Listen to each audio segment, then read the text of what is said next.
Have you ever wondered how trees communicate with each other?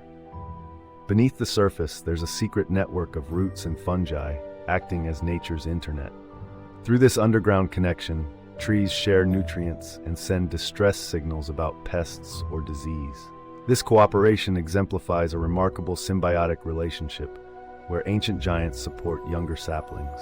Remarkably, larger trees even nurture smaller ones, ensuring the survival of their kin. As we uncover this hidden language, it challenges our perception of nature and emphasizes the importance of preserving our ecosystems. So next time you walk through a forest, remember, there's so much more happening beneath your feet than meets the eye.